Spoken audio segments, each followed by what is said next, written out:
Hey folks, it's Waylon Lewis. I don't know if you can hear me, but I figured this was a apt conversation to have this morning. I'm here at the cafe with Redford, and they're doing construction, and it's crazy loud. So I want to talk about kind of how the world is full of hype. You go into a bookstore, I don't even know if you can hear me at all, and you see every magazine is full of crazy headlines blaring at you, like Cosmo.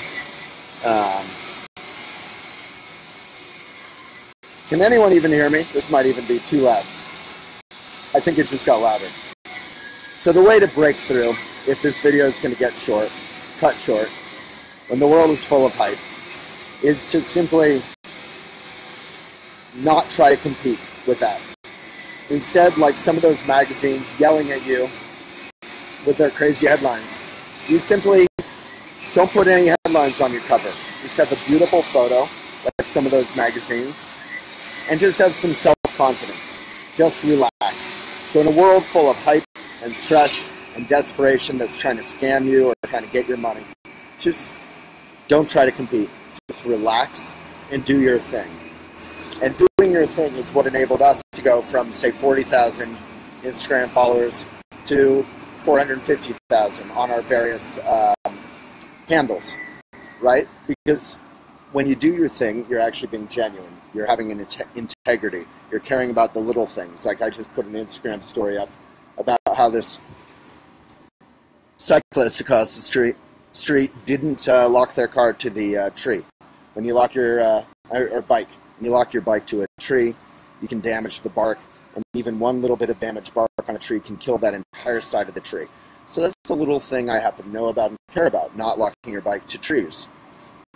Most people may not care about that, but I pass that on, and because I care about that, even if you don't care about that and you follow us on Instagram, you'll see that we're sharing maybe vaguely helpful stuff, little tips that have some integrity. And before you know it, we share a good mix of those, some about cooking, some about adventure, some about transportation, some about education, some about politics.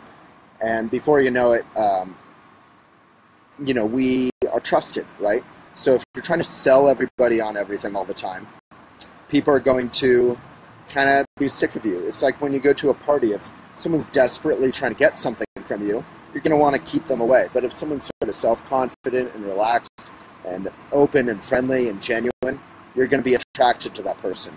The only time when that works in the opposite way, as we know, is when you yourself are kind of full of an agenda or full of some sort of unresolved difficulty or trauma. Then you need to really come back to yourself and make friends with yourself. Otherwise, you can be taken in by these people trying to sucker you, right? So we all need some love right now. The world needs love right now. The world has a lot of major challenges. A lot of human beings have major challenges. So this world is really desperate and calling out for help. So what we train people in Elephant Academy to do is to be helpful, not only to themselves, or not only to others, but to themselves. And we can do that through mindful communication, through relaxing, through coming back to the present moment, through social media. We can tame and use social media instead of having social media use us. So if you're appreciating this conversation or this general message about mindfulness and service, mindfulness that is not selfish, right? Often our mindfulness, our meditation, our yoga, whatever, is for us, right? But if we can use mindfulness for the benefit not only of ourselves, but for others, then the world can truly benefit. And in a world filled with noise, you can provide some sweet, sweet relaxation. So that's about it. Check out elephantjournal.com/academy. Join me for 3 months. You can hang out with Redford, and we can have fun together. Hope you've all been great, and thanks for tuning in.